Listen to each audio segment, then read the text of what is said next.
Bom dia, boa tarde, boa noite à turma da EBD Online, mais uma vez para uma lição, nesta feita a nossa lição 4, que tem como título Coroado de Glória na Morte.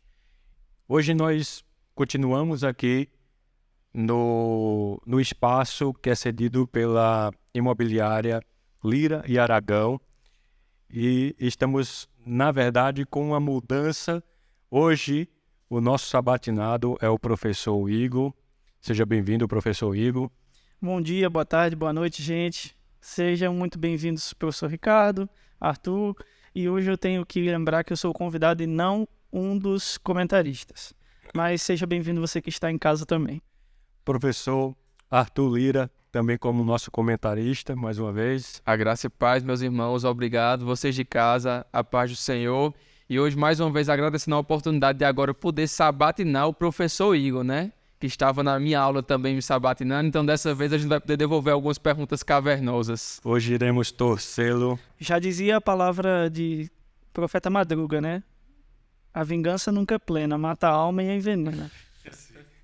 E hoje, como comentarista, o nosso professor Ricardo. Seja bem-vindo, professor. Obrigado e graças a paz a todos. Vocês já perceberam aqui como nós estamos salivando, saboreando este momento, né? De aproveitar que o irmão que antes nos apertava, agora é nossa vez de apertá-lo com perguntas, como disse o irmão aqui, cavernosas.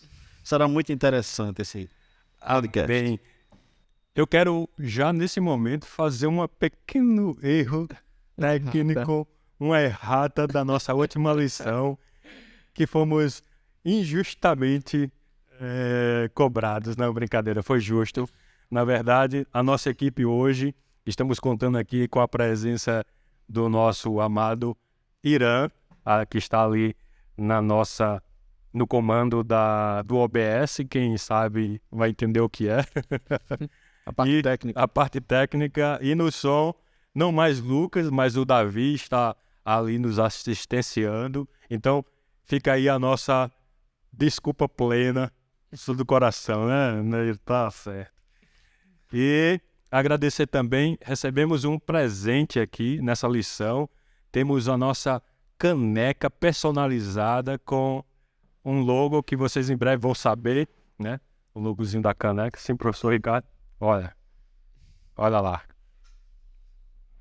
Caneca personalizada da Joy Mugs. Muito bonito, por sinal. Agradecido à nossa amada irmã pela confecção e pelo presente. Damos continuidade, mas eu quero chamar a atenção aos amados que nos assistem, aquele recadinho básico. Se inscreva no canal, faça o seu comentário, deixe sua pergunta, né? E não esqueça de dar aquele joinha, aquele likezinho, que é muito importante. Para começar, iremos fazer a nossa oração e para isso, dessa feita, o nosso amado irmão Ricardo faz a oração e já faz um pequeno resumo, uma introdução, já que foi da última aula. Ele esteve aqui como professor convidado, ele já faz essa ligação da lição anterior com a de hoje.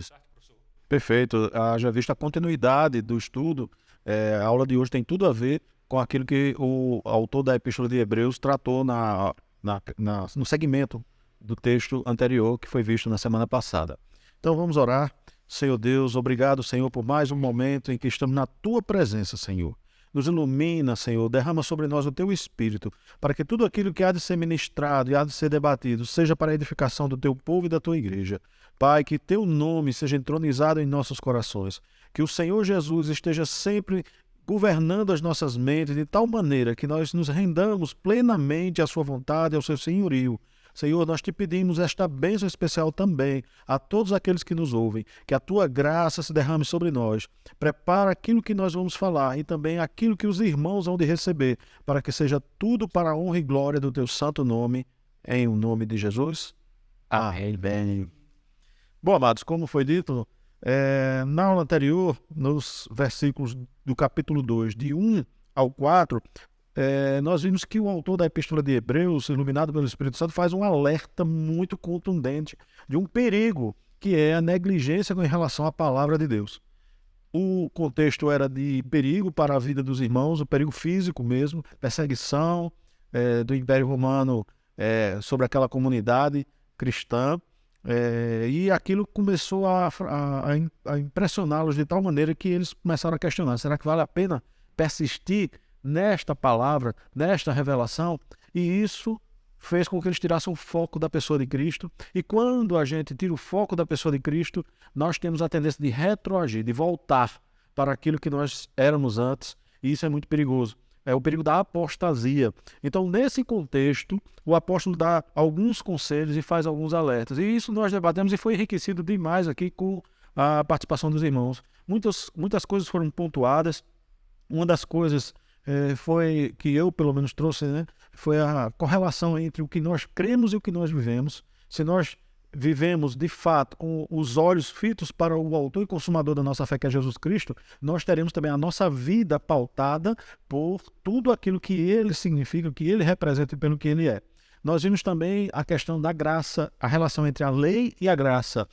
Nós debatemos sobre se a lei é antagônica à graça. Nós vimos que Cristo mesmo disse que não veio para revogar a lei, que ele veio para cumpri-la, e que ele enfatiza que, embora a lei não salve, mas ela aponta para aquilo que nós somos pecadores. E a graça, sim, a graça através da obra de Cristo na cruz é quem nos faz transcender essa situação de pecadores para salvos e filhos de Deus.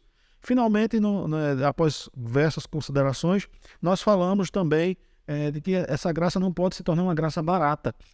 Citamos que o irmão falou também de teologias, de concepções modernas, que são, na realidade, repetições daquilo que já há muitos anos, muitos séculos, vem contaminando o pensamento da igreja e que, no fundo do fundo, é substituir Jesus Cristo entronizado por qualquer outro ídolo que nós tenhamos. Então, o autor de Hebreus, nesse ponto, ele fez esse alerta.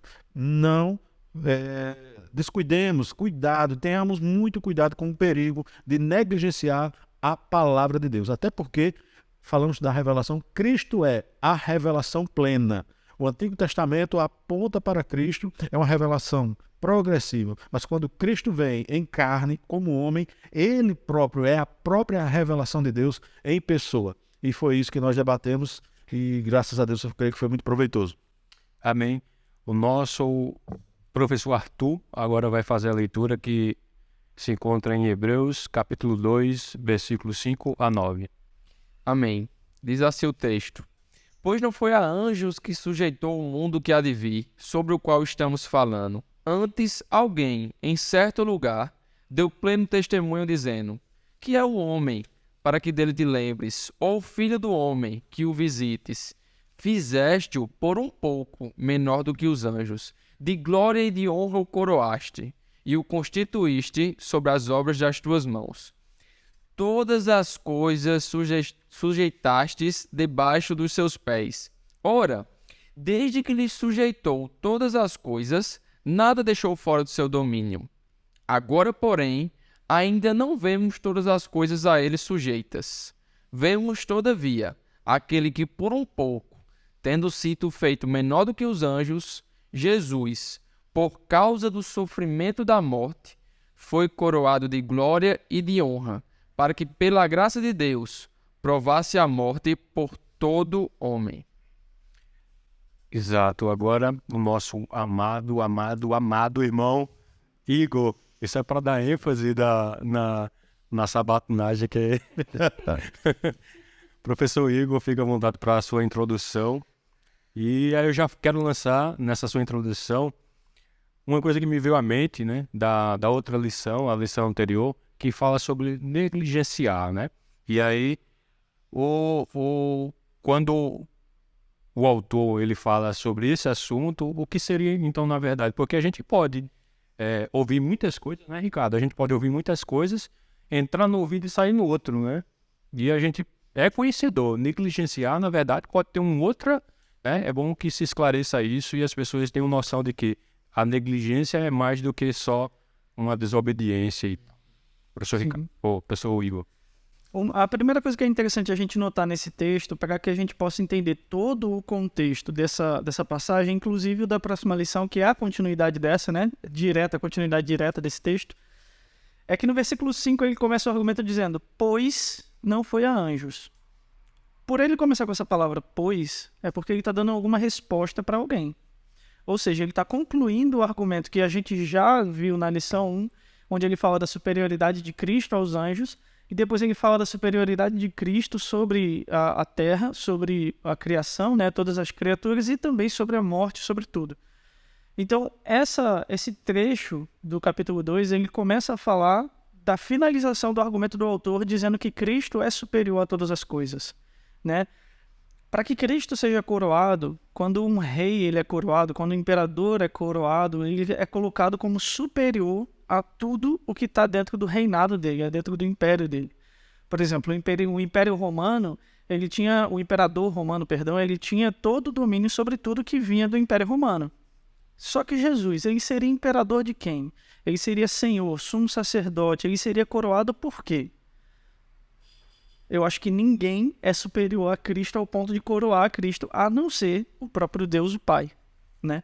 Então, acho que para que a gente possa entender essa parte do texto e essa lição em si, a gente precisa entender que para que Cristo fosse coroado de glória, ele precisava estar sujeito ao Pai com a autoridade máxima. Ele próprio com a autoridade máxima. E aí nessa lição a gente vai falar justamente sobre essa coroação de Cristo sobre a morte. E eu vou trazer alguns pequenos apontamentos mais para o final, mais escatológicos, mas assim, numa perspectiva mais pessoal. Porque como vocês sabem, a gente já estudou na EBD um pouco sobre escatologia, existem diversas correntes escatológicas, né? E todas elas foram retiradas da Bíblia. Mas então eu vou trazer uma dessas perspectivas. Não vou trazer todas porque a gente não tem tempo para isso, mas eu vou trazer uma delas para que a gente possa entender esse texto por uma ótica. Amém. Professor Arthur, entendendo nessa parte da continuidade, né, sobre o fato de Hebreus trazer uma argumentação, ele vem trazendo uma argumentação, né, que Deus falou, e que essa revelação no passado ela era justamente incompleta, que foi trazida justamente pelo professor Arthur, né? E veio a revelação que era completa. A gente fez até aquela ilustração do celular, né? E de forma meio que fazendo essa analogia de uma coisa completa, fechada, pronta, do Evangelho para o Antigo Testamento, que é progressiva e incompleta. E ele vem trazendo esse argumento, entra na questão dos anjos, né, que foi discutido com o professor Davi. E aí a gente vem fazendo essa construção de que Cristo é superior, e ele entra então na parte da cobrança, né, das advertências. E aí ele diz, que foi o assunto da lição do professor Ricardo, que aí, olhe, não negligencie essa história, não negligencie o fato de que Cristo é superior a tudo isso. Então, quais são realmente essas consequências? E aí você pode nos trazer alguma pergunta para que a gente possa explorar o professor Igor. Eu acho interessante, meus irmãos, a perspicácia do autor ao escrever. Do capítulo 1, dos versículos 1 até o versículo 14, ele está fazendo uma exposição teológica. Ele está mostrando como Cristo é superior aos profetas, como ele é superior aos anjos, tudo aquilo que a gente debateu. Aí nos 4 versículos seguintes, capítulo 2, versículos 1 a 4, ele traz agora uma exortação, que foi aquele que o amado professor Ricardo trouxe para nós, aquela advertência dele sobre negligenciar aquela salvação que aprenderam. E agora no versículo 5 em diante, ele volta mais uma vez a nos trazer esse compêndio teológico que é maravilhoso, mais uma vez mostrando a superioridade de Cristo. E o que eu acho interessante agora, se a gente pegar a aula passada com essa aula, vamos botar aí, capítulo 2, dos versículos 1 até o 9, é que a gente encontra nessa passagem, assim como a gente encontrava no capítulo 1, mais uma vez, o tríplice ofício de Cristo. Isso é, Cristo como sacerdote, como sumo sacerdote, aquele que oferece a oferta pelo pecado, que oferece o sacrifício pelo pecado, Cristo como mensageiro, como o profeta, como aquele que revela a mensagem dada por Deus, e por fim, agora que a gente vai ver mais diretamente, Cristo como sendo o rei, Cristo como sendo aquele que foi coroado em honra e glória acima dos anjos, acima de toda a humanidade, acima de toda a criação. Amém. Professor Igor. Exatamente. Porque, olha só, no versículo 5, eu não preciso ficar muito tempo explicando sobre o versículo 5 aqui, porque a gente já teve, pelo menos, acho que umas 2 lições falando sobre a superioridade de Cristo e dos anjos, né? A superioridade de Cristo aos anjos.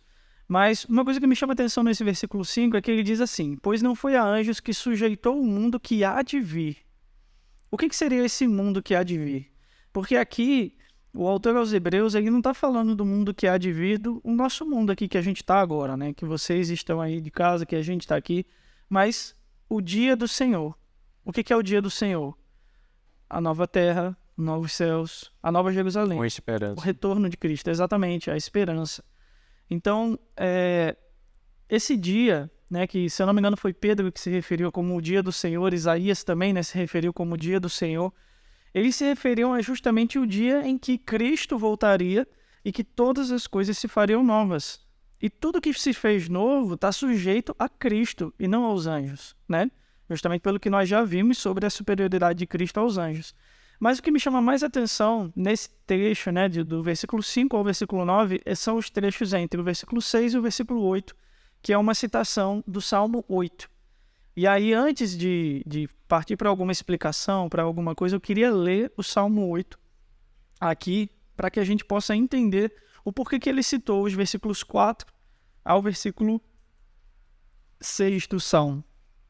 O Salmo 8, ele tem 9 versículos, ele diz assim: ó Senhor, Senhor nosso, como é magnífico o teu nome em toda a terra, pois puseste nos céus a tua majestade.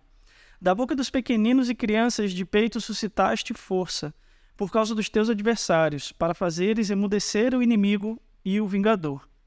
Quando contemplo os teus céus, obra dos teus dedos, e a lua e as estrelas que estabeleceste, e aí sim começa a citação que o autor aos Hebreus fala: que é o homem para que dele te lembres, e o filho do homem para que o visites? Fizeste-o, no entanto, por um pouco menor do que Deus, e de glória e de honra o coroaste. Deste-lhe domínio sobre as obras da tua mão, e sob seus pés tudo lhe puseste, ovelhas e bois, todos, e também os animais do campo, as aves do céu, os peixes do mar, e tudo que percorre as veredas dos mares. Ó Senhor, Senhor nosso, como é magnífico o teu nome em toda a terra. Por que o autor aos Hebreus cita só esse trecho e não cita o salmo inteiro? Provavelmente, um dos motivos é que todos já conheciam os salmos, né? Ele é um povo que já conhecia o Antigo Testamento. Mas principalmente porque, quando ele fala que é o homem que dele te lembres, ou o filho do homem que o visites, o autor aqui provavelmente ele está se referindo a nós, né, óbvio, pela nossa limitação em relação a Cristo. Porque, por exemplo, ao mesmo tempo que a gente está gravando essa aula aqui, e a gente sabe que Cristo está aqui conosco, Cristo, ao mesmo tempo, ele está numa igreja que está se reunindo nesse momento, lá no Afeganistão, na Rússia, Estados Unidos, aqui em Campina Grande. Então, Cristo, ele é onipresente, porque Deus é onipresente. Nós não. Ao mesmo tempo que eu estou aqui, eu não consigo estar em outro lugar, né? Nem se me clonarem, porque aí quem vai estar no outro local é um clone meu e não eu mesmo, né? Então, aqui, nesse texto, ele se refere, ao mesmo tempo que ele fala do homem, né, da limitação do homem, principalmente essa questão, que é o homem que dele te lembres. Eu vejo muito isso como nós mesmos, às vezes, estudamos. Eu acho que ninguém aqui, a não ser Arthur, tem a Bíblia decorada na cabeça. Porque eu particularmente, às vezes eu lembro de um trecho, mas eu não lembro da referência. E às vezes eu lembro da referência, mas não lembro do texto. Eu falo o nome do autor, como eu. Não, E às vezes eu falo, porque lá em Isaías, capítulo 53, ele fala, e aí você lembra da referência, mas você não lembra do texto na hora. Mas isso não quer dizer que a gente é limitado ao ponto de que a gente nunca vai entender isso. É claro que a gente vai entender, pode chegar um período que a gente consiga até melhor compreender e decorar essas coisas, mas o autor ele não se refere só a isso, ele se refere à nossa lembrança sobre os nossos pecados, a nossa lembrança sobre as nossas falhas, a nossa lembrança sobre a nossa própria limitação. Porque muitas vezes a gente tenta tomar as decisões, a gente tenta fazer as coisas com as nossas forças, né? A gente se esquece de que lá em Gênesis 3, né, cita, que é o que chamam de proto-evangelho, ele cita a queda do homem. E quando o homem cai, a gente está sujeito a todas as falhas, como está em Romanos 3:23. Eu estou falando de lembrar de referência, eu estou lembrando. Romanos 3:23 fala que todos os pecados estão destituídos da glória de Deus, mas muitas vezes a gente se esquece da nossa limitação no caminho da santidade. E a gente pensa, eu sou viciado em cerveja, eu sou viciado em cigarro, é fácil, é só eu parar. Como se para mim fosse fácil. Só que para a nossa carne não é, né? Quem já foi viciado em alguma coisa sabe muito bem disso.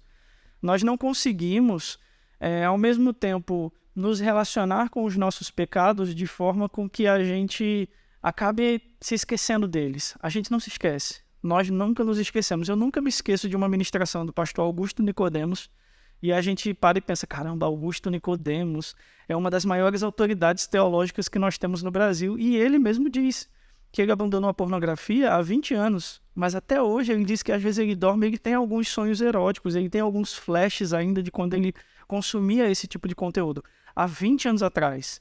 Ou seja, ainda temos esse reflexo do pecado, ainda temos esses resquícios do pecado. E nós precisamos nos lembrar de uma coisa: maior que o nosso pecado, maior do que nossas falhas, é Cristo.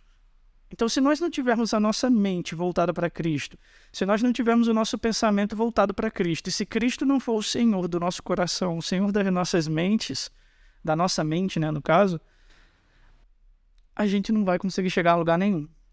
Então, a citação do Salmo 8, ele fala justamente sobre a superioridade de Cristo, porque o Salmo 8 ele faz essa alusão a Cristo, ele faz essa referência a Cristo. É como a gente gosta de falar no meio teológico que é um salmo messiânico, assim como o Salmo 22 e diversos outros salmos que fazem referência direta ao Messias que viria. Então, o autor ele diz, olha só, no versículo 7 do livro de Hebreus, né? Fizeste-o por um pouco menor que os anjos, e de glória e de honra o coroaste, e o constituíste sobre as obras das tuas mãos. As obras das mãos de Deus somos nós, toda a criação. E Deus, fez Cristo menor que os anjos por um pouco. E a gente pensa, caramba, que pouco é esse? Por que Deus fez isso? Porque Cristo se fez carne. E nós, querendo ou não, se nós formos olhar na hierarquia, nós somos menores que os anjos, porque nós somos uma criação falha. Os anjos, tecnicamente, eles não são falhos. Pelo menos a palavra não diz que os anjos têm alguma falha, né? A não ser os anjos caídos. Mas, por esse tempo, de provavelmente 33 anos, Cristo se fez menor que os anjos. Mas quando ele morreu e ressuscitou, ele mostrou toda a sua glória, toda a sua autoridade sobre a criação e sobre os anjos, porque anjo nenhum fez isso. E aí a gente volta no versículo 5. Pois não foi a anjos que sujeitou o mundo que há de vir. Cristo foi o único ser celeste que desceu à terra, morreu, ressuscitou como homem, ressuscitou como Cristo, como Senhor, como Salvador e como Rei dos reis e Senhor dos senhores, como a gente vê em Apocalipse 19. Então, toda essa citação do versículo 6 ao versículo 8 faz esse resumo, e o versículo 9 fecha justamente essa ideia, né, de que ele se fez por um pouco, mas ao mesmo tempo, a sua morte, o seu sofrimento, matou a morte. Como a gente estava citando aqui, né, tem um livro do John Owen, que a editora do Dois Dedos de Teologia está relançando, né, porque é um livro muito antigo, que o nome é justamente, parece uma complicação, mas o nome ele é muito interessante, que ele fala que é a morte da morte na morte de Cristo.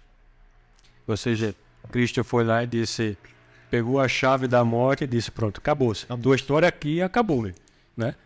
É interessante Igor falar nesse ponto. Eu sei que Arthur está ali se coçando para fazer a participação e eu vou deixar logo falar. Pode ir.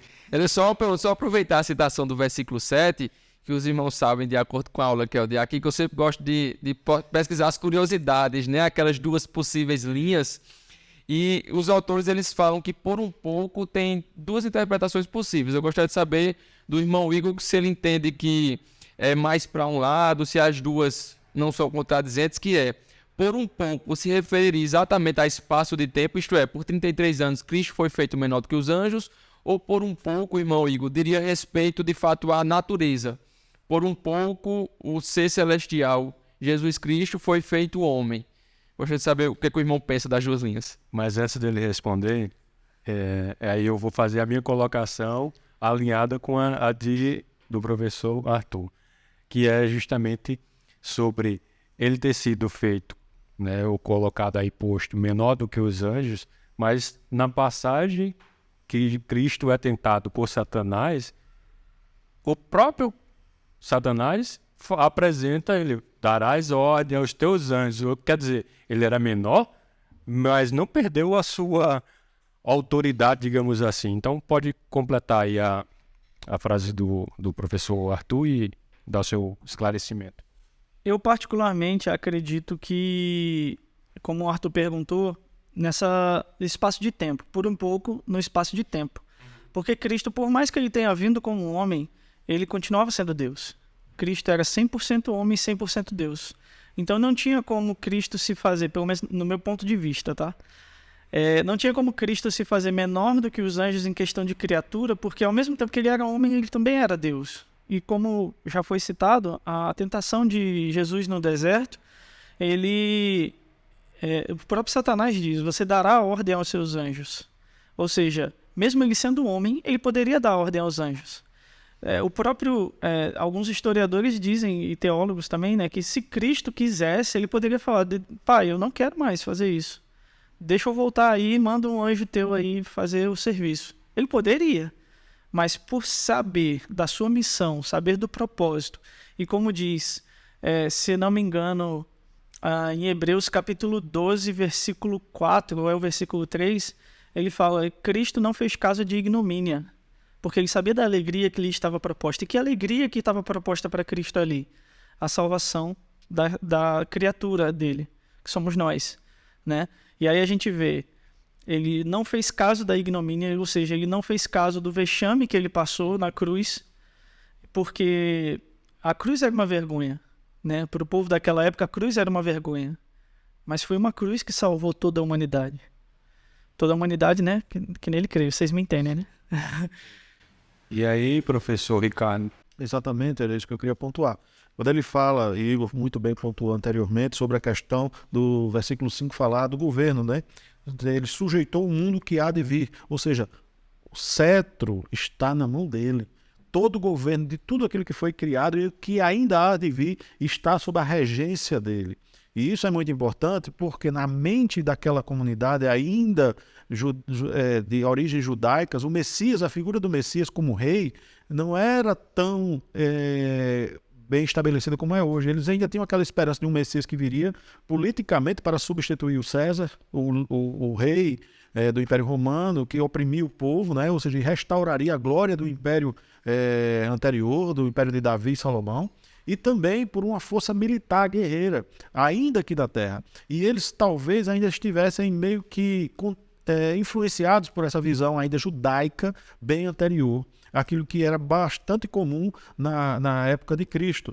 E fora isso, Igor também pontuou essa questão da natureza humana do Senhor não diminuía em nada o seu poder e sua glória. Isso é muito interessante porque talvez a preocupação do autor de Hebreus seja justamente essa, ao fazer essa pontuação. Veja, era muito até fácil para os destinatários desta carta entender que o Filho de Deus haveria de governar. O cetro estaria na mão do Filho de Deus porque ele é o próprio Deus. Quando ele diz Filho de Deus, na realidade essa expressão, esse título, está dizendo que aquele ser tem a mesma essência de Deus, logo é também Deus. Na mente deles, quando dizia Filho de Deus, automaticamente, não precisava nem explicar, ele já entendeu que era o próprio Deus, estava se referindo à natureza divina. Mas Cristo se fez homem, e sofreu, e padeceu, e foi crucificado, humilhado.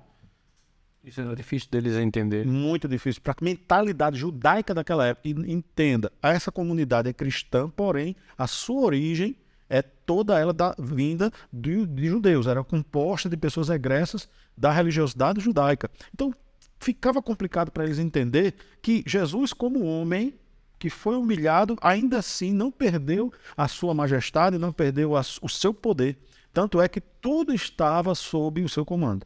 E essa preocupação é muito atual, inclusive. Hoje nós podemos ver que há determinadas seitas, heresias que vêm a resgatar aquela dualidade que Cristo não veio em carne, Cristo é talvez só a expressão de Deus, talvez uma ilusão, ou então um homem elevado que não tinha natureza divina, enfim. Existem várias correntes, várias vertentes que desvirtuam essa verdade que está dito aqui. A verdade é, o governo está em suas mãos, ele sendo filho de Deus, com a essência de Deus, sendo o próprio Deus e ao mesmo tempo sendo plenamente homem, sofrendo, padecendo na cruz. A nossa salvação, inclusive, só é possível porque ele sofreu. Se não fosse o sofrimento dele da cruz, como ele tinha dito, ele podia ter optado, mas ele foi obediente. E foi obediente até o fim, até a morte na cruz. E uma coisa a pontuar, para fechar, é que, veja bem, quando Cristo é glorificado, nós não temos um ser apenas o Filho de Deus, não, nós temos de fato um homem de natureza humana perfeita, glorificado, não com a nossa natureza adâmica, mas ele próprio como homem, como ser humano, porque ele veio em carne, ressuscitou em carne, ele subiu em carne e está a governar todo o universo. Veja, é um homem. Portanto, esse argumento de que os anjos são superiores a Cristo cai por terra. Porque se um homem ressuscitou, está sentado no trono e governa todo o universo e tudo está sujeito a ele, como sustentar então que os anjos são superiores a este homem? Então, o autor de Hebreus, ato falho, né? Me entreguei. Acabei de me entregar aqui. O apóstolo Barnabé. Barnabé não era apóstolo. Mas, perdão, o autor da carta de Hebreus, ele dá um checkmate naquelas pessoas que pensavam dessa forma. Não, ele não pode ser homem e, portanto, não pode ter o governo sob suas mãos por conta disso. O interessante, pontuando essa questão que Igor colocou, se Cristo desistisse, a humanidade já estava perdida. Cristo abandonando a sua missão, a missão que já estava proposto desde o Antigo Testamento, e ele vindo e abandonasse isso, a gente estaria o quê? A humanidade estaria o quê? Condenada totalmente, praticamente, né? E aí você vê essa questão da colocação de que Cristo ele tinha todo o poder sobre os anjos, né? E aí quando ele estava no julgamento diante de todos aqueles acusadores, ele disse: meu reino não é daqui não, mas se eu quisesse eu mandaria miríades de anjos aqui, né? Então assim, você vê que ele estava numa condição de servo sofredor do Filho de Deus, mas ele estava para cumprir uma missão. É tanto que quando ele vai receber o batismo de João, né? O que ele fala para João? João chega e diz: você vem a mim para eu batizar você? Ele diz: deixa por este momento, né? Para que se cumpra a palavra, a profecia. Então assim, ele estava ali sabendo de uma missão, sendo obediente ao Pai.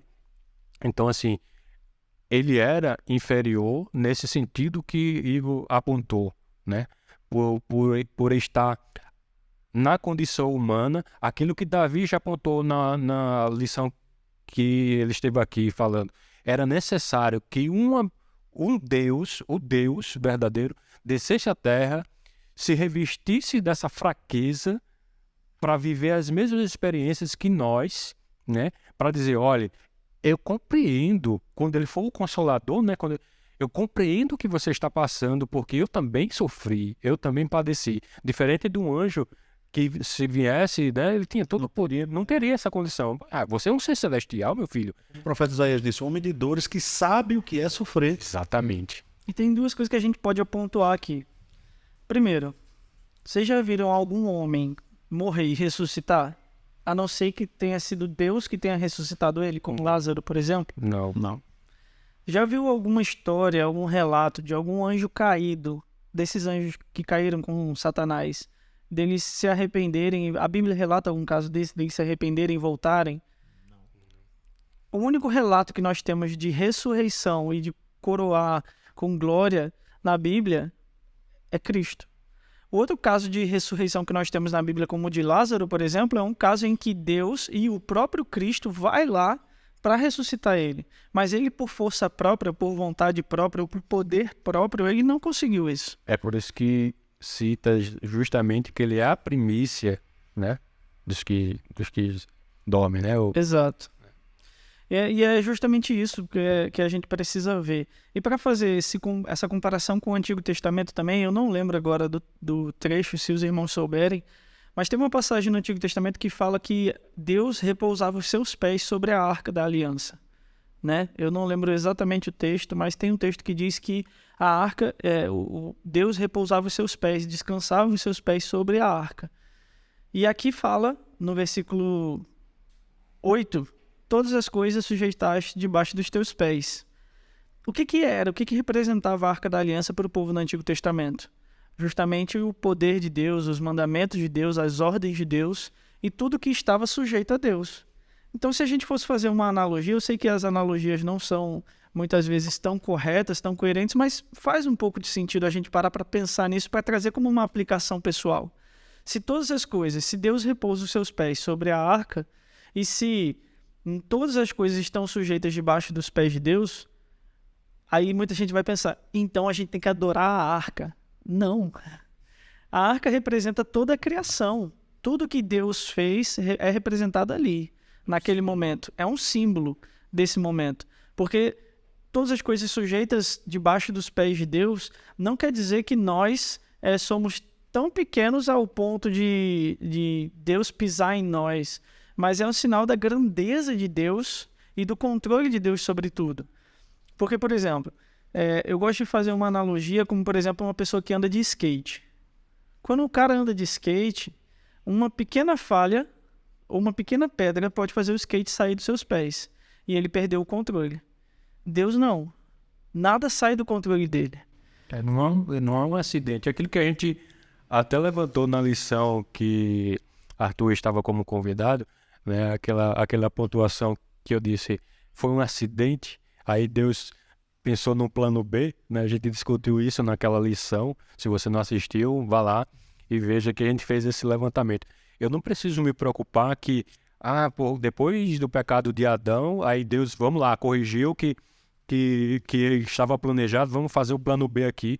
Não existe essa situação, até porque o que a gente vê e entende é que Deus planejou, todas as coisas são sujeitas a Cristo, né? É por isso que ele encheu Cristo de glória, de honra, né? Como servo sofredor, mas por breve tempo, né? Só para fechar esse raciocínio do skate, eu uso essa referência, essa analogia com o skate como nós. Nós somos os seres, as pessoas que estão andando de skate, e por melhor que nós sejamos, tipo o Mineirinho, que foi uma referência brasileira, Bob Burnquist, são referências do skate brasileiro, e mesmo assim eles caíam, mesmo assim eles erravam. Os caras sabiam todas as manobras, inventavam muitas manobras, mas mesmo assim eles erravam. Nós somos essas pessoas. Deus não. Deus é o que comanda. Deus ele não está andando de skate, né? Ele tem o total controle sobre tudo aquilo que ele pisa, sobre tudo aquilo que ele faz, sobre todo o local em que ele está, por ser onipresente, onipotente e onisciente, né? Então ele tem o controle de todas as coisas. Eu digo o skate porque, se você for parar para pensar, nós de fato somos assim, né? Nós podemos ter o total controle de tudo, mas em determinado momento nós sempre vamos acabar caindo. Nós vamos perder o controle em algum momento, se nós não tivermos com o direcionamento de Deus. É como quando nós aprendemos a andar de bicicleta. Quando tira a rodinha da bicicleta e o pai está segurando o seu filho ali, o pai está no controle. Mas se o pai se afasta, a criança perde o controle e pode cair. Quando fui aprender a andar de bicicleta, eu fiquei felizão quando eu aprendi a andar sem o controle do meu pai. Só que eu esqueci de uma coisa, e meu pai também esqueceu de uma coisa. Aperta o freio. Aonde é o freio? Ih, já era. Puf. Ou seja, enquanto o pai estiver no controle, a gente não vai perder o equilíbrio.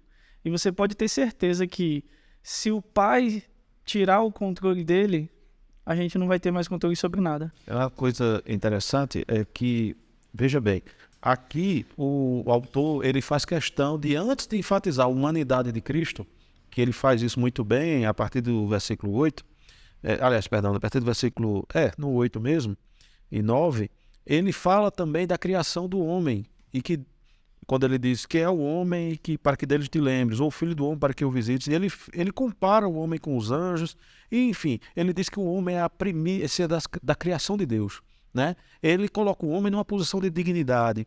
Ele diz que o homem, Deus se agradou de criar o homem e que Deus o coloca sob o governo das coisas. Tanto que Adão teve o privilégio de colocar o nome, ou seja, ele governava aqui na terra. Porém, pela queda, pelo pecado, o homem foi escravizado pelo pecado, o homem tem o terror da morte e o homem é separado de Deus, né? E aí o que é que acontece? Olha só a questão das primícias, né? Jesus ser as primícias, não só no sentido de ser o primeiro, mas primícia no sentido de ser o mais importante. É que Deus, aprove a Deus colocar um homem no meio de nós, não sujeito ao pecado, para que vencesse a morte, aquilo que nos aterroriza, que aterroriza todo homem. Pode ter aquele cara mais tranquilo, dizendo que não se abate com medo da morte, mas todo ele, no final das contas, ele tem... A morte não é natural para ele. Cristo venceu o medo, o terror da morte, né? Superou em nós, nos traz essa alegria de viver e viver para Cristo. Ele nos liberta da escravidão do pecado e ele nos reconcilia com o Pai, fazendo de novo filhos e não mais inimigos de Deus. Então, olha que coisa linda. Cristo vem, nos liberta desses 3 perigos, desses 3 problemas e nos faz novamente entrar nos céus. Então, é como o irmão mais velho. O irmão mais velho vai, aquele o irmão mais novo admira como seu herói, aquele que o defende na escola. Então chega alguém que te ameaça, você tem medo, mas chega o irmão mais velho e abraça você e diz, olha, não toca no meu irmão. E ele o defende, e ele o guia. E se for um irmão assim, bem irmão mesmo, que o ama, ele vai não só defendê-lo fisicamente, mas vai orientá-lo quanto a todos os demais aspectos da vida. A proteção mesmo. E Cristo governando, ele nos restaura também como governantes. Veja, o final do meu raciocínio é esse também. No final, a Bíblia nos diz que sentaremos com ele também no trono. Inclusive para julgar os anjos. Inclusive para julgar os anjos. Veja que aquilo que foi dito lá no Éden, antes que Deus colocou Adão e claro, toda a humanidade como, com autoridade para governar tudo aquilo que estava na criação, será restaurado também na eternidade, na glória, por conta da obra de um homem, plenamente Deus, que é Jesus Cristo. Eu acho que essa abordagem que o professor Ricardo traz, ela nos ajuda também a lembrar, mais uma vez, que a obra, desde o primeiro passo até a glorificação, ela é inteiramente de Deus. Na pessoa de Cristo, na pessoa do Espírito Santo, na pessoa do Pai. Isto é, em nós não há mérito algum por tudo isso que está sendo relatado aqui. Porque isso era um problema na época, isso é aquele sincretismo religioso. Eu tenho Jesus Cristo, mas eu tenho que fazer algo mais. Eu tenho que guardar a lei, eu tenho que guardar o sábado, eu tenho que separar um dia específico ou coisas do gênero. Era um problema na época e é um problema também nosso. Mas toda essa abordagem também nos lembra isso e aos irmãos de casa isso. Que Cristo, ele faz a obra por completo. Exato. Eu queria pontuar uma coisa também que eu acho que é interessante. E aí chega naquela parte que eu disse que é a minha visão escatológica, né? É o que eu acredito. Porque em Apocalipse 19 a gente vê que Cristo ele vai voltar, né? E ele volta com toda a sua glória, liderando o exército de anjos. E uma das coisas que a gente tem como esperança na morte de Cristo, na coroação dele de glória, é que a gente vê ele voltando no capítulo 19 e a gente vê no capítulo 20, capítulo 21, novos céus, nova terra sendo preparados para que Deus descesse e reinasse, né, e liderasse e vivesse entre nós. Mas se Cristo voltou no capítulo 19, quem é que vem no capítulo 21 com o tabernáculo, com novos céus e nova terra? Se Cristo já está aqui, quem é que vai vir? Na minha opinião, na minha visão, seria Deus o Pai. Ou seja, Cristo ele é coroado de glória, ele reina, né, e aí entra de novo a minha visão dos 1000 anos, né? Ele vai reinar por 1000 anos junto com a gente, que vai sentar junto com ele no trono para julgar os anjos, para construir novos céus e novas terras, para que Deus, o Pai, ele deixe agora de repousar os seus pés sobre a criação e que ele agora esteja no meio da criação fisicamente, né? Não só mais com a sua presença, né, como a gente tem hoje, mas fisicamente. Então, essa é uma das interpretações possíveis. Tem outras, claro, né? Mas essa é uma das visões possíveis. E olha que interessante você vê que Cristo, mesmo com toda a sua glória, ele vem preparar o caminho para que o Pai venha. E olha que glorioso que majestoso é isso. Fazendo o link com a aula passada, né? Se você estiver pensando em retroagir, em retroceder, e aquela advertência diz, olha, cuidado, não abandone a palavra, não abandone a revelação que é Cristo, é esse Cristo, o governante, o Senhor Todo-Poderoso que você está abandonando. Ele não vai vir mais como ovelha sofredora ali, não. Ele já vai vir com outra perspectiva. É todo-poderoso, todo-poderoso, o Senhor Criador do céu. Se você estiver pensando em abandonar a fé, tenha consciência disso. É a este Cristo. A veia pentecostal está pulando aqui já. E eu vou dizer mais, Ricardo. Na aula de Davi, que Davi expôs aqui sobre os anjos, e Arthur também até pontuou isso, se eu não me engano, que fala que para os anjos, quando eles caíram, não tem questão de salvação para anjos, é condenação. Exato. Então, após a vinda de Cristo, os homens vão estar na mesma situação. Na mesma situação. O período de graça acabou. Aceitou. Após a segunda vinda, né? Após a segunda vinda. Né?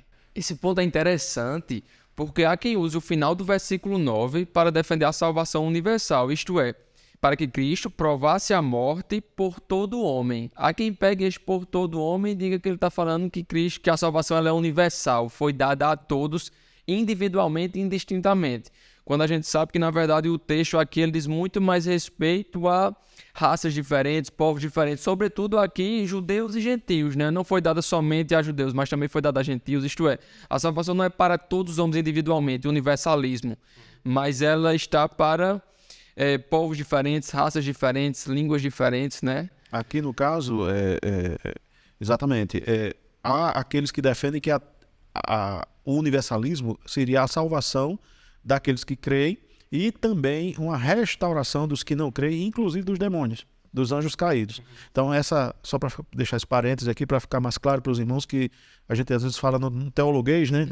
No dialeto, o universalismo é uma corrente escatológica, é um grupo de teólogos que diz que Deus é tão bom, mas Deus é tão bom que no final ele vai restaurar toda a sua criação, inclusive aqueles que pecaram, inclusive os demônios que são anjos caídos. Só que a gente sabe que isso fere frontalmente toda a Bíblia, todas as passagens. O Senhor Jesus fala abertamente do perigo da segunda morte. Tem outras passagens que falam do inferno, falam do perigo de morrer sem a graça. Né? É bom pontuar nessa questão que não é que Deus não possa fazer isso, é porque ele não quer fazer isso. Até porque um dos atributos dele é a justiça. Exato. Ele é amor. É um dos atributos que essa corrente se apega a ela. Mas esquece também que Deus é justiça. Ora, se Deus é justo, ele há de castigar e punir todo aquele que fere frontalmente a sua justiça.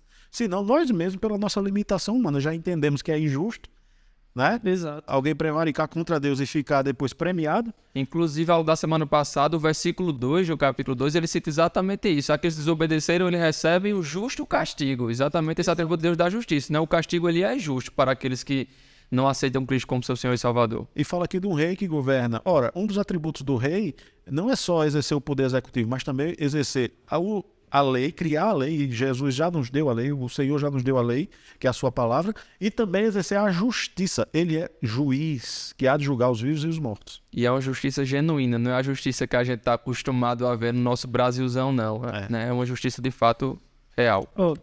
Só para fechar essa pontuação, tem um comentário aqui na minha Bíblia que é um comentário de Lutero.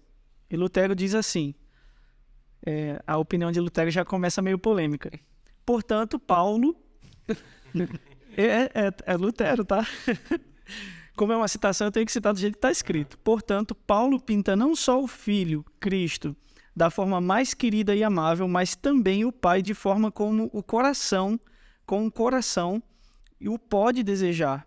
Que não mais o encaremos como juiz rigoroso e irado, como o diabo e a nossa fraca consciência o apresentam constantemente aos cristãos, mas como Pai muito querido que nos quer ajudar contra todos esses inimigos e nos acolhe como se fosse inimigos seus, a ponto de, por isso, colocar seu Filho após sua paixão e morte à sua direita e tudo deitar debaixo dos seus pés. Ou seja, o autor aos Hebreus ele coloca Deus como nosso Pai. E eu vejo muito isso também em Hebreus 12, quando a gente percebe que Deus, ele nos dá os alertas. Ele fala, olha, não vá por esse caminho. Toda a palavra diz isso, não vá por esse caminho, faça isso, faça aquilo, e você vai estar com a gente e tal, não sei o quê. Ele dá todos os avisos. É a mesma forma como, por exemplo, eu tenho criado Ezequiel e eu sei que eu vou criar Ezequiel, assim como meu pai me criou, seus pais, os pais de todos que estão aqui. Ele dá as orientações, mas, por exemplo, o nosso filho não é obrigado a seguir aquilo que a gente faz, aquilo que a gente orienta. E vai chegar um momento em que eu vou dizer se Ezequiel, Deus queira que não, mas se Ezequiel chegar a seguir algum caminho que não seja o caminho de Deus, eu pelo menos vou ter a consciência tranquila de que eu ensinei o caminho de Deus para ele. E aí, né, Deus, ele também, entre aspas, tem a sua consciência limpa, né, se a gente for trazer... Eu esqueci qual é a palavra que Laércio ensinou a gente quando a gente fala sobre Deus numa forma mais humana. Eu esqueci. Teofania não, né? Não. Mas enfim, é como se Deus, ele dissesse, olha, eu tô livre de culpa. Eu ensinei o caminho a você, a palavra está aí, a Bíblia está aí, meu filho se entregou por você. Agora, como diz, acho que é Isaías também, né? Escolha agora o caminho entre o bem e o caminho da vida ou o caminho da morte. Caminho do Deuteronômio 6, ele disse isso a Moisés, né? Deus disse a Moisés. Sim, também. Eis que põe na tua frente o caminho da vida e da morte. Escolhe, pois, o da vida para que viva o teu descendência, né? O ministério terreno, ele diz assim: eu não vim para julgar vocês, eu não vim para julgar o mundo, eu vim para salvá-lo. Você já tem quem vos julgue, a palavra. A gente está bem adiantado, e quando eu digo isso é com o tempo curto mesmo. Aí, eu quero, antes de passar as considerações de Igor, que a gente está sendo bonzinho, né, Arthur? A gente não Nós tínhamos planejado algo, mas não. somos misericordiosos. Até de escatologia eu já falei aqui. Veja, eu queria citar aqui a frase que está na lição impressa, né? E aí, lembrando aos nossos irmãos que estão assistindo, essa questão. Está aí ao lado o QR Code para vocês baixarem a lição impressa, a lição para imprimir, na verdade, né? A lição digital, e vocês podem ter acesso a essa revista.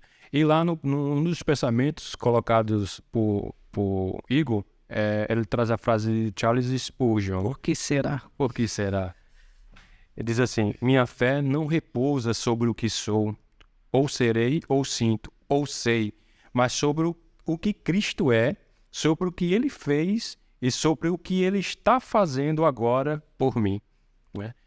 E aí, antes de passar para as considerações de Igor, lembrando sobre essa questão de Deus ser juiz, né? Por conta da justiça, Ele tem esse atributo da justiça, vem uma ilustração que depois que eu li essa ilustração, nunca mais eu esqueci. Sobre o que é ser justiça, né? Sobre o que é ser um justo juiz. A história conta de uma moça que ela foi de encontro à lei, ou seja, ela desobedeceu à lei e ela se apresentou diante de um juiz. Mas ela não se apresentou a qualquer juiz. O juiz era o pai dela. E ela não tinha como pagar ou se livrar da pena, da acusação, e ela tinha que pagar uma coisa muito alta. É uma comparação meio assim complicada, né? Na nossa justiça atual não tem essa história. Nem pena de morte a gente tem, mas você faz a ilustração que ela não teria condição de pagar, não teria condição de se safar da condenação, ela iria para a cadeia de uma vez, né? Mas na presença de um juiz, sendo a filha dele que ele estava julgando, já seria uma coisa também errada, tal. Mas só para fazer a ilustração de que, como juiz justo, ele teria que julgar a filha de forma justa. Igual a julgar qualquer pessoa. Então ele vai lá e condena aquela mulher. Você tem condição de pagar? Não. Se não tem, então você é sentenciada. E aí ele dá a sentença e vai levar a menina. Só que aí ele desce do trono não, da cadeira, do cargo em si, e agora se reveste de pai. Diz, olha, vamos fazer o seguinte, e para a sentença ser executada, ela teria um tempo para pagar aquela sentença, né? Ou seja, para se livrar a pena. E aí ele desce e fez, não, tá aqui, eu pago o erro pelo erro dela, tá aqui o valor e tal. Então é assim que Deus se coloca como justo juiz, né? Ele dá a sentença, mas A sentença de toda forma é executada. é executada. Mas quem é que vai pagar o preço? O seu filho, né? Ele manda o seu filho para executar. E uma vez executada, aí a gente entra justamente nisso. Ele é coroado, né? De uma vez e definitivamente superior a todas as coisas, e é o que a lição trata. E aí eu queria passar para Igor fazer suas considerações e a gente encerrar a nossa lição. E aí a gente chega na frase que é o nome do livro de John Owen, que eu citei lá em cima, lá no início, que a gente fala que é a morte da morte na morte de Cristo. Cristo, quando ele se entregou pelos nossos pecados, ele matou a morte. Na sua segunda vinda, de fato, Cristo vai encerrar isso de uma vez por todas. Quando Cristo voltar, quando novos céus e nova terra vierem, a morte, ela vai morrer de fato, né? Quando não haverá mais morte, não haverá mais choro, não haverá mais tristeza, não haverá mais dor. Olha só que coisa magnífica vai ser a volta de Cristo, né? E quando a gente para pensar nisso, a gente fecha o raciocínio vendo o que o próprio Jesus disse lá em João 16:33. No mundo vocês vão passar aflições, mas tem de bom ânimo porque eu venci o mundo. Cristo venceu o mundo, e quando ele diz que venceu o mundo, ele venceu o mundo, ele venceu a morte, ele venceu a Satanás. E a gente vai passar por tudo isso aqui, mas quando a gente chegar na Nova Jerusalém, nada mais disso a gente vai precisar passar. A gente não vai precisar mais ficar gravando podcasts para as pessoas ouvirem e se arrependerem dos seus pecados, porque não haverá mais pecados. A gente vai exaltar o nome de Deus, glorificar o nome de Deus, e a gente vai adorar a Deus na presença dele, física, né? Então, para que a gente feche essa ideia, e eu tô tentando, assim, às vezes eu paro para pensar no que eu vou falar para não entrar já na próxima lição, né? Porque a gente tá falando muito da salvação e tal, e justamente a próxima lição é o autor da salvação. A próxima lição já vai falar sobre isso, né? A partir do versículo 10. Porque quando a gente fala dessa salvação, dessa coroação de Cristo, ele começa aqui a trazer a ideia do sumo sacerdote, né? Como a gente já citou, e a gente ainda vai falar muito sobre isso, principalmente no capítulo 6, no capítulo 7, quando ele começa a falar sobre Melquisedeque, que Cristo ele é o nosso sumo sacerdote perfeito. E existe uma passagem em Hebreus capítulo 7 que eu acho muito interessante, que ele fala que ele é o sumo sacerdote perfeito, sem pecados. Quando nós temos o sumo sacerdote no Antigo Testamento, ele oferece sacrifício primeiro pelo pecado dele e depois pelo pecado do povo. Cristo não precisou oferecer sacrifício pelo pecado dele, ele se fez sacrifício pelos pecados do povo. Ou seja, ele é o próprio sacrifício. E aí tem um pastor, que eu não lembro agora quem foi que citou, mas um pastor que pregou lá na igreja citou uma vez que ele fala: Cristo, na primeira vinda, ele veio montado num jumentinho, né? E agora na volta ele vai voltar num cavalo branco e guiando todo o exército dos anjos e destruindo a morte. É o último inimigo, né? Exato. É dessas palavras que faço suas palavras as minhas, né? E que de fato ele, como sacerdote, é aquele triplo ofício, né? Rei, sacerdote e profeta, né? E nós vimos aqui no versículo 9 em diante que fala dele governando de fato, e que não é um Cristo etéreo, um anjo, não, Cristo, Jesus Cristo, verdadeiramente Deus com a sua essência divina e verdadeiramente homem. Então, que esse governo que está já nas mãos dele, porque ele já o conquistou, vai se manifestar plenamente na sua vinda. E aí eu me lembro daquele hino, né, tão conhecido, né? O rei está voltando, o rei está voltando. Então, que temos isso em mente. Você o verá, todo olho verá. Amém? Antes de Arthur encerrar com a oração, eu queria deixar para os amados irmãos aquela frasezinha que cobramos sempre. Mas ele é que vai fazer. Curta compartilhe, comente e se inscreva no canal. Amém. Que os irmãos tenham uma semana abençoada. Ora, Amém. Queria só sobre o reinado de Cristo, só encerrando a ideia, eu queria deixar um daqueles trechos que eu já comentei com os amados irmãos que ficam na parede do meu quarto, e é um poema de Paul Gerhardt. A pronúncia é mais ou menos. Mas ele diz assim: o que embora tu não regras, mas a terra, o céu e o inferno proclamam, Deus se assenta no trono e rege todas as coisas bem. No fim das contas, mesmo que você não consiga perceber ou entender, Deus ainda está no alto sublime trono e está reinando, comandando tudo o que acontece aqui na terra. Oremos. Soberano eterno Deus, nós te agradecemos por mais um episódio, ó Pai, mais um podcast que finalizamos. Te agradecemos pela vida de Igor, pela vida de Samuel, pela vida do professor Ricardo, ó Deus, que se disporam a estar aqui, Deus, para falar sobre Ti, para colocar comentários sobre Ti, para expor genuinamente a Tua palavra. Nós te pedimos para que, assim como tem sido até então, que o seja, ó Pai, por todo esse projeto, o Teu Espírito Santo falando através de nós, e que toda a equipe esteja com os olhos fitos no autor e consumador da nossa fé. Obrigado por tudo que o Senhor tem operado através desse projeto, desse podcast, e tudo que eu sei que o Senhor ainda há de operar. Que o Teu nome seja louvado, que o Teu nome seja engrandecido, que o Teu nome seja exaltado da forma como Tu mereces, ó Deus. Em nome do Teu Filho amado Jesus. Amém. Antes de finalizar, né, que eu sei que Samuel vai finalizar, e o tempo já está corrido demais. Nas próximas aulas também, em Hebreus, fala muito sobre a volta de Cristo, sobre escatologia, então a gente vai acabar passando também as outras visões escatológicas. A gente só não se prendeu muito, eu não me prendi também muito a falar sobre as outras visões aqui, porque além de eu saber que vai ser falado em outras aulas, a gente não tem tempo suficiente para falar sobre isso. E caso você queira também ver um pouco mais sobre isso, a gente falou muito sobre escatologia, teve até mesa redonda, se eu não me engano, sobre escatologia no canal, na EBD sobre Tessalonicenses. Então, aí quando você quiser ver alguma coisa sobre a escatologia mais profundamente, a gente falou lá em Tessalonicenses. Então é só você pesquisar os vídeos antigos, se não me engano foi em 2020, não foi que... Não, em Pedro, que a gente falou em 2020, 2021 é que a gente falou sobre Tessalonicenses, não foi? Então, 2020, 1º e 2º Pedro e Tessalonicenses logo em seguida, que falam muito sobre escatologia. amém.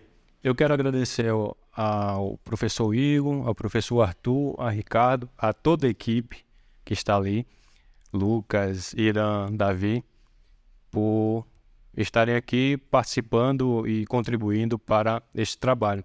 E eu quero já, de coração, fazer uma pequena despedida, na verdade. Eu não sei por quanto tempo vou me ausentar, mas estarei ausente por um tempo, mas brevemente a gente se vê. Quero agradecer a graça e a paz de todos e tenha uma semana abençoada. Amém. Amém.